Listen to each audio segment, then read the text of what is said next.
રજૂઆત બાદ આ કાફલો કલેક્ટર કચેરી નહીં અમરેલી એસપી ની કચેરીએ લઈને જવું જોઈએ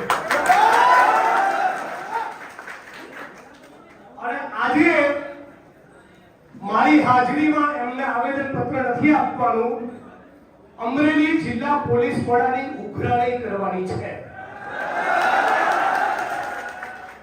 અને મિત્રો બહુ લાંબુ ભાષણ નહીં કરું, 15મી ઓગસ્ટે મારી શુદ્ધ જાણકારી પ્રમાણે રાજ્ય કક્ષાનો કાર્યક્રમ ધ્વજવંદનનો અમરેલીમાં થવાનો છે। વાત સાચી? બસ તો 15મી ઓગસ્ટે મારી તો પૂછ આપણે કાયદા અને બંધારણની મર્યાદામાં રહીને ગુજરાતના મુખ્યમંત્રીને બધા માણસોએ પૂછવા જવાનું છે કે બંધારણમાં માનવાનું તમારી સરકારે બંધ કરી દીધું। આ અમરેલીની અંદર જે આંકડિયાની ઘટના બની એના મુદ્દે તમારું શું કહેવું છે એનો હિસાબ માંગવા પેલા 8 ચોપડી પાસ અને મુખ્યમંત્રીની જોડે આખા સૌરાષ્ટ્ર અને આખા અમરેલીનો દરેક સમાજ છે।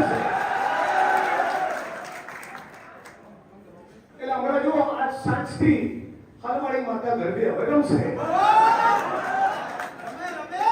આજ તમે શીખો, મને કોઈ દિવસ ગુજરાત કે દેશના કોઈ પણ મૂળે દલિતો માટે લડું ને મને કોઈ દિવસ ફ્રસ્ટ્રેશન નિરાશા આવતી જ નથી।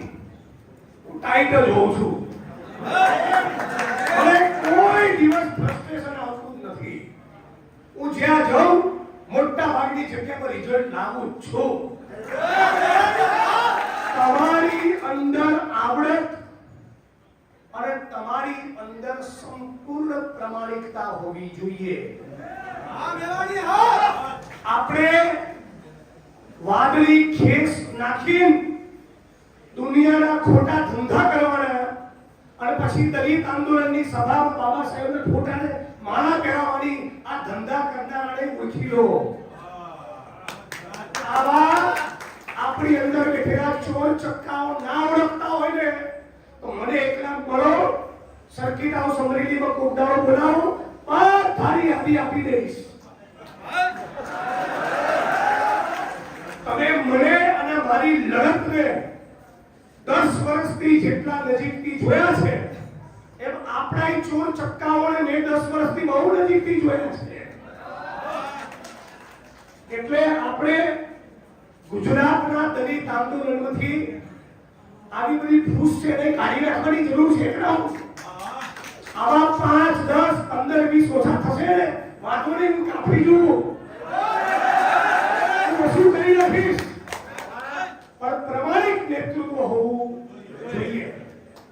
આ આંકડિયાની ઘટનાથી આપણે સબક એ લેવાનો છે કે આપણી અમરેલીમાં, આખા સૌરાષ્ટ્રમાં અને આખા ગુજરાતમાં ડિમાન્ડ એ હોવી જોઈએ, જમીન નહીં તો ભાજપને વોટ નહીં।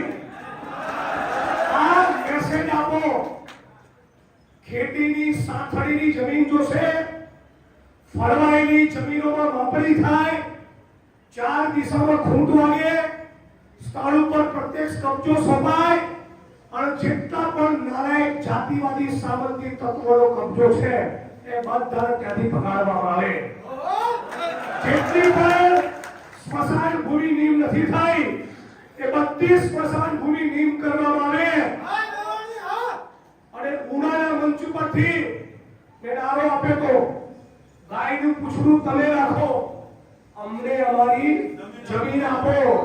આજે એ વાતને 8 વર્ષ 9 વર્ષ થયા, 4,500 વીઘા 500 કરોડની જમીન વટકે 7 ખાલી કરાઈ છે અને કોઈનો બાપ વચ્ચે આવ્યો નથી। એટલે તમે તમારું ધ્યાન, તમારું મગજ, તમારું ફોકસ એ જમીનના મુદ્દા ઉપર કરી દો। નંબર 1 પ્રાથમિકતા જમીન જોશે, જોશે અને જોશે। અને આંકડિયાની જોશે, બાબરાની જોશે, ધારીની જોશે, ખાભાની જોશે, ખૂણે ખૂણે જોશે. આ વાતનો સંકલ્પ કરવા માટેની આજની સભા છે. દીદીભાઈની જોડે જે માણસે બદતમીજી કરી એના રાજકોટમાંથી આવડી ચોપડાઈ ગઈ. આવડું નો થઈ ગયું. અને હજી આ મંચ ઉપરથી કહું છું કે નરેશ વાળા, નવચેતન પરમાર, કાંતિભાઈ વાળા અને ડીડી સોલંકી ગેર સપ્તાહો યાદ રાખજો. જિગ્નેશ મેવાણીના ભાઈ છે. ફાડી નાખીશ. આ તો ધારાસભ્યો છું એટલે અમુક વાર વચ્ચે જ્ઞાન કરતો હોઉં છું, બાકી કાટ લાગેલો નથી. અને હું તો છે 2,500 આસામની જેટલો આટો ખરી રહ્યો છું. આપણને કોઈનું ટેન્શન નથી. બાકી ખોપડી ફાટશે તો તમારી ફાડી નાખીશ.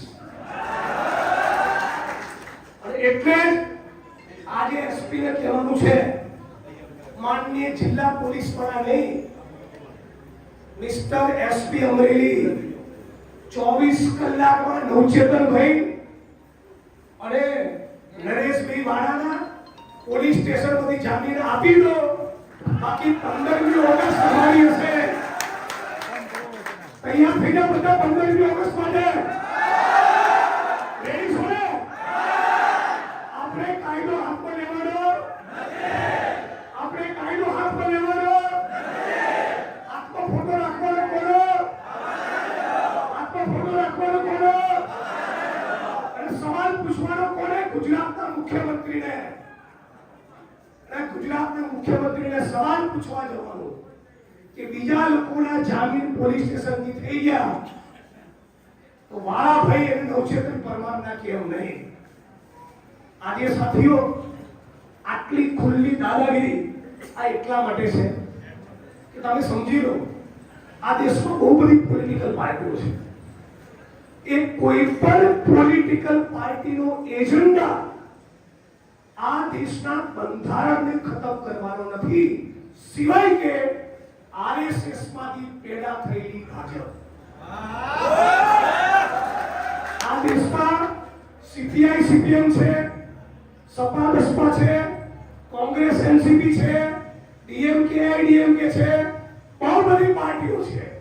પણ કોઈ પણ રાજકીય પક્ષનો એજન્ડા ડોક્ટર બાબા સાહેબ આંબેડકરના બંધારણને ખતમ કરવાનો નથી, સિવાય કે આરએસએસ માંથી પેદા થયેલી આ ભાજપ. એટલે તમારા મગજમાં એક પણ બહુ સ્પષ્ટતા હોવી જોઈએ કે આ સમય, આ ઇતિહાસનો સમય અંધશ્રદ્ધ પ્રયોગ કરવાનો નથી, આમને પાડી દેવાનો છે. આ ભાજપના, આરએસએસના, ભારત ભૂમિના ગદ્દાર મનુવાદીઓને પાડવા એક બાજુ સજળબમ વોટ નહીં કરો તો નવરા થઈ જશો. આ કહી દઉં, ચૂંટણીનું રાજકારણ જુદું છે અને ઇન્કલાબ જિંદાબાદનું રાજકારણ જુદું છે. સામાજિક મુવમેન્ટ જુદી છે અને ચૂંટણીનું રાજકારણ જુદું છે. અને જે પણ જ્ઞાતિ અને ધર્મના માણસ ખોટું કરે, અત્યાચાર અન્યાય કરે, એટલા જ આરોપી એનો આખો સમાજ નહીં. નહીતર આખા ગુજરાતમાં દેશમાં કોઈ બાકી નથી જેણે દલિતોને માર્યા ન હોય, જેણે દલિતો ઉપર ભેદભાવ ના કર્યો હોય, અત્યાચાર અન્યાય ના કર્યો હોય, એવો કોઈ સમાજ બાકી નથી. તો બધા સમાજના લોકોને આપણે ટાર્ગેટ નથી કરવાના. જે પણ જાતિવાદી તત્વો છે, જે સમાજમાં હોય, જે ધર્મમાં હોય, જે કાયદો હાથમાં લે, જે ભેદભાવ કરે, એટલાની સામે આપણે દવા કરવાની છે, એટલાનો જ ઈલાજ કરવાનો છે. આજે 10 વર્ષથી આખા ગુજરાતના ખૂણે ખૂણે ફર્યો છું, આખા ગુજરાતના ખૂણે ખૂણે લડ્યો છું. આ 10 વર્ષમાં સેંકડો હજારો સભાઓને અમે સંબોધી. કેરળમાં, કર્ણાટકમાં, આસામમાં, હરિયાણા, યુપી, બિહાર, રાજસ્થાન, મધ્યપ્રદેશ. તમને કહી દઉં, જે પરિસ્થિતિ અમરેલી અને ગુજરાતની છે એ જ આખા દેશના દલિતોની છે. 2500 વર્ષથી માર ખાધા પછી નહીં સુધારવાનો સંકલ્પ કોઈએ કર્યો હોય તો ભારત ભૂમિના દલિતોએ કર્યો છે. જય ભીમ નામનું સંગઠન બન્યું હોય એટલે બીજો ઉભો થાય જય જય જય ભીમ સંગઠન, અને જય જય ભીમ સંગઠન બન્યું હોય એટલે કૌંસમાં લખશે કાશીરામ. એનાથી ના થવાય જય ભીમ જય ભીમ જય ભીમ ગુણ્યા 4 વખત જય ભીમ વત્તા કાશીરામ. પણ બધા સંગઠનો એક નજરા હેઠળ આવી એક સાથે ઇન્કલાબ જિંદાબાદ કરવા માંગતા નથી. બોલો કેમ? એટલા માટે કે બધાને પિયોનો નેતા થઈ જવું છે. પણ તકલીફ એ છે કહાણી એવી આવડત નથી અને નેતા થઈ જવું છે. એવી કાબેલિયત હોય, એવી ક્ષમતા હોય, તમને એમ બોલશે કે ગુજરાત વિધાનસભાનું બજેટ આવવાનું છે કાલ, ડિબેટમાં બેસો શું બોલશો? એ ખબર હોવું છે દેશની ફોરેન પોલિસી કેવી હોવી જોઈએ. ના ના ના જય ભીમ એવું ના ચાલે. જય ભીમને બોલવું પડે, બાબા સાહેબનું જીવન ચરિત્ર વાંચવું પડે, ફૂલેનું ગુલામગીરી વાંચવું પડે, અને ઇકોનોમીને બજેટમાં ટપ્પુ પડવો જોઈએ. એવી ક્ષમતા, એવી પાત્રતા, એવી લાયકાત અને એવો જીગરો પેદા કરો તો ગુજરાત તમને નેતા બનાવે, એમને ના બનાવે. આ વાદળી છે કેસ લઈને ખબર નાખી દો, નેતા ના થઈ જવાય. વગર સેનાના સેનાપતિ થવાય. કેવા? વગર સેનાના સેનાપતિ થવાય.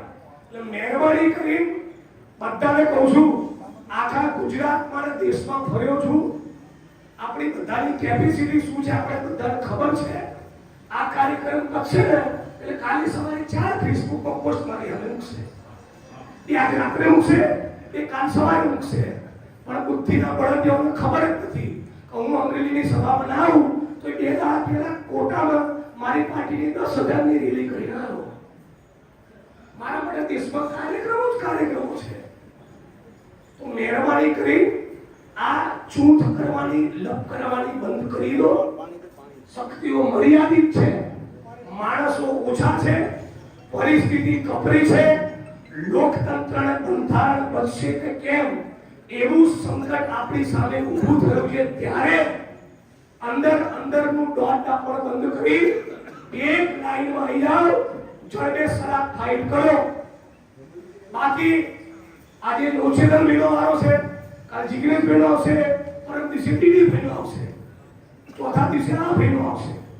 એટલે બધાને મોટા ભાઈ તરીકે, અનુભવી તરીકે, દેશ આખાનો ફરનારા ભાઈ તરીકે કહું છું, આ અંદરની લપમાં મજા નહીં. તમારો કુટલો વાળી કાઢશે તો મને આસામથી જેલ પર નાખતા હોય ને તમને મસળી નાખશે. આ સમજી લો. એટલે એકબીજાનો હાથ પકડી લો, એમાં જ મજા છે.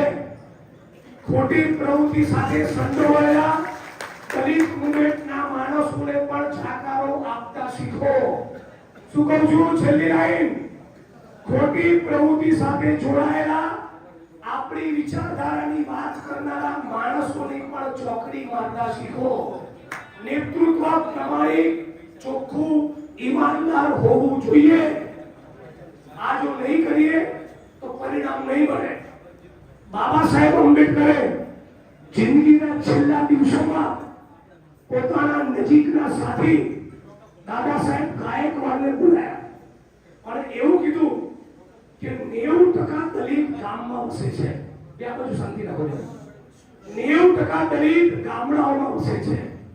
આ ગામડાઓમાં વસનારા 90% દલિતો પૈકીના મોટા ભાગના દલિતો જોડે ખેતી કરવાની, ખેડવાની જમીન નથી. મારા ગયા પછી જમીનના આંદોલનને તમે સર્વોચ્ચ સ્થાન આપજો. 60 વર્ષથી વાલજીભાઈ પટેલ એ આ ગુજરાતમાં જમીન જમીન જમીન કરે છે અને આપણે નમો બુદ્ધાય, જય ભીમ, સમૂહનગર તેજસ્વી તાલાનું સન્માન 14 એપ્રિલ, 6 ડિસેમ્બર, નમો બુદ્ધાય, જય ભીમ કાર્યક્રમ પૂરો. આજ કરીએ છીએ. અને એટ્રોસિટીની મેટર બને, ચલો કલેક્ટરને આવેદનપત્ર આપવા, ચલો પોલીસ સ્ટેશનનો ઘેરાવ કરવા જવું જ જોઈએ. આત્મસન્માનની લડત લડવી જોઈએ. સૌથી વધારે હું જ કરું છું. પણ આપણા શિક્ષણનું શું? 93,000 સરકારી સ્કૂલો બંધ થઈ ગઈ. જાણો છો કેમ? ભાઈ પેલા મગનને બોલે એ પેલા મગનને બોલે એમ કરીને ગામની ચોપાલ ઉપર મૂછોની રાવટી ચડાઈ મગનની જોડે કાયદાથી પ્રતિબંધિત 2 શબ્દો લગાડતા હતા જોડે. મગનિયા એને બોલાય. એ મગનિયાનો છોકરો બાબા સાહેબ આંબેડકરના બંધારણ અને અનામતના પ્રતાપે અને ઈવન ખુલીને કહ્યું કોંગ્રેસે લાગુ કરેલી અનામતની નીતિઓના કારણે આપણા બાપ દાદા જે ચર્મકુંડમાં હાથ ચામડા ચૂંટતા હતા એ બીએસએફમાં લાગ્યા, રેલવેમાં લાગ્યા, ઓએનજીસીમાં લાગ્યા, આઈઓસીમાં લાગ્યા, ટીચર થયા, પીએસઆઈ પીઆઈ થયા, એમપી એમએલએ થયા, આઈએસ આઈપીએસ થયા અને ધારીને ખાંભાના ગામમાંથી નીકળી રેલવે પીએસએલની નોકરી કરીને લાખ રૂપિયાનો પગાર લીધો અને અમરેલીની બજારમાં 3 BHK નો ફ્લેટ લીધો. એની તાજ એ બાબા સાહેબ આંબેડકરના સ્ટેચ્યુ પર જઈને કાઢે છે. નેતા તો આખા દેશમાં એક થયા, બહુ જ બધા નેતાઓના સ્ટેચ્યુ છે. બાબા સાહેબના સ્ટેચ્યુને ચુકાડી મારા કેમ બનાવે છે? આ માણસના કારણે આ મગનિયાનો છોકરો યારો કલેક્ટર થઈ ગયો. એની તાજ બાબા સાહેબના સ્ટેચ્યુ પર જઈને કાઢે છે. આ આરએસએસ અને બીજેપી એક સૌથી વધારે મોદી આરએસએસ અને બીજેપી કોઈ પુસ્તકને નફરત કરતા હોય તો ડોક્ટર બાબા સાહેબ આંબેડકરનું બંધારણ છે. આ મોદી આરએસએસ અને બીજેપી વાળા સૌથી વધારે કોઈ નીતિને નફરત કરતા હોય એ ઓબીસી આદિવાસી અને દલિતોનો બંધારી અનામત છે. આ મોદી, આ અમિત શાહ, આરએસએસ, આ ભાજપ વાળા સૌથી વધારે કોઈ નેતાને નફરત કરતા હોય એ ડોક્ટર ભીમરાવ બાબા સાહેબ આંબેડકર છે. તો અમને તો પાડી દેવા પડે, આમનું કચુંબર કાઢવું પડે. આના માટેનો સંકલ્પ નહીં કરીએ તો ગમે તેટલી રેલી કરીશું મેળ નહીં પડે. એટલે આમને ચૂંટણીના રાજકારણમાં પણ પાડવા પડે અને 5,000 10,000 નો મોરચો કરી એમની કચેરીઓના ઘેરાવ પણ કરવા પડે. આજ અમરેલીમાં છેલ્લા 1.5 વર્ષમાં તમે બધા સાક્ષી છો, વટકે 7 ટંકાની ચોટ ઉપર 700 વીઘા જમીન ખાલી કરાઈ કે ના કરાઈ? બાકીની પણ કરાવીશું. પણ એ ખાલી એકલા જિગ્નેશભાઈ આવે અને પછી તમે બહાર આવો એ ધંધો ચાલે નહીં. નક્કી કરો તારીખ. બધી 1 ઇંચ જમીનનો કબજો નહીં છોડું. શું કહું છું? ચૂંટણી મારી સાઈડમાં રહેશે પણ તમારી જમીનનો 1 ઇંચનો કબજો જવા નહીં દઉં. તમે ખાલી તૈયાર થઈ જાઓ મારી સાથે. તમે તાકાત બતાવી દો. આ ભાઈને પૂછો, રાપરમાં જઈએ ને તલવારો કાઢતા. શું કાઢે? ખાલી ફેસબુકમાં ગાળ ન બોલે, રિસર્ચ તલવાર કાઢે. બધી તલવારો મેળાન કરાવી દીધી. ચાલ ફોટ અને ઉભા ઉભા 1600 વીઘા ખાલી કરાયા. એટલે 14મી એપ્રિલ, 6 ડિસેમ્બર સંવિધાન દિવસ અને ભીમા કોરેગામની સાચી ઉજવણી એ ખાલી બાબા સાહેબના સ્ટેચ્યુના માળા પહેરાવવામાં નથી. આ ખાંભાને ધારીની મંડળીની જમીનોના કબજા લઈએ તો સાચું જય ભીમ કહેવાય. એ અસલી જય ભીમ છે. એનો મતલબ સમજો. એટલે આજે લાંબુ નથી કહેતો, ફરી આવીશ, વિગતે વાત કરીશ. આજે તો એક જ વાત, આ બંને ભાઈઓના 24 કલાકમાં પોલીસ સ્ટેશનમાંથી જામીન કરો. બાકી 15મી ઓગસ્ટે આ બંનેના જામીન કેમ નથી થયા એ સવાલ પૂછવા અમરેલીનો સૌરાષ્ટ્ર દલિત મુખ્યમંત્રીના કાર્યક્રમમાં જશે. કોઈ મંજૂર છે બધાને? હું નથી, હું મારા મત વિસ્તારમાં છું. પછી કહેતા નહીં. તમારી તૈયારી છે? બોલો, તમારી તૈયારી છે? કાકડિયાની જમીનનો સવાલ પણ પૂછવાનો, નવચેતનભાઈ નરેશવાળાનો સવાલ પણ પૂછવાનો, અને જેટલી પણ મંડળીઓની જમીનની માપણી બાકી, કબજા બાકી, દબાણ કેમ ખુલ્લા નથી એનો સવાલ પૂછવા અને અમરેલી શહેરમાં, અમરેલી જિલ્લામાં ક્યાં ચરસ વેચાય છે, ક્યાં ગાંજો વેચાય છે, ક્યાં દારૂના અડ્ડા ચાલે છે, એનું લિસ્ટ લઈ પહેલા 8 ચોપડી પાસ અને મુખ્યમંત્રી બંનેને મળવા જવાના છે. આવો બેટા, આની જો તૈયારી કરી લેશો તો દોડતા થશે. નાક દબાવશો તો મોં ખોલશે. આજના દિવસમાં સૌથી વધારે મને ભાષણ સાંભળવાની મજા પડી એ નરેશભાઈ વાળા એકદમ દિલથી બોલ્યા છે. એની ઉપર વીત્યું છે એટલે બોલ્યા છે. આપણા માણસોને, આપણા ભાઈઓને એકલા પડવા દેશો નહીં. આ ડીડી સોલંકી માટે આઈપીએસ ઓફિસરની દુશ્મની એટલા માટે કરું છું કે જ્યારે ડીડી સોલંકીનું કોઈ અપમાન કરે ત્યારે મને એવું લાગે છે કે મારું અને ગુજરાતના 50 લાખ દલિતોનું અપમાન થયું. આવી લાગણી, આવી ભાવના, આવી એકતાના આવો ભાઈચારો હશે તો જ ગુજરાતના 7% દલિતો આગળનો રસ્તો કાઢી શકશે. આપણે ગુજરાતમાં પશ્ચિમ બંગાળની જેમ 24% નથી, હિમાચલ પ્રદેશની જેમ અહીંયા 23% નથી, યુપી અને બિહારની જેમ 22 અને 18% નથી, પંજાબની જેમ 33% નથી. તો ગુજરાતની રાજનીતિ અને કેરળની રાજનીતિ દલિતોની અલગ હોય, એનો પણ ટપ્પો પડવો જોઈએ. એ પ્રમાણેનો રસ્તો કાઢવો પડે. એટલે લાખ વાતની એક વાત, 24 કલાકમાં પોલીસ સ્ટેશનથી આ બંને ભાઈઓના જામીન અને 15મી ઓગસ્ટ બાદ કોઈ પણ કનડગત નહીં થાય એની પોલીસ પ્રશાસન તરફથી ગેરંટી. બાકી 15મી ઓગસ્ટે અમે મુખ્યમંત્રીનું સ્વાગત કરવા જવાના.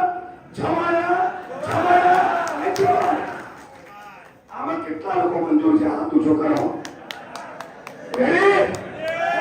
જય ભીમ. નરેન્દ્ર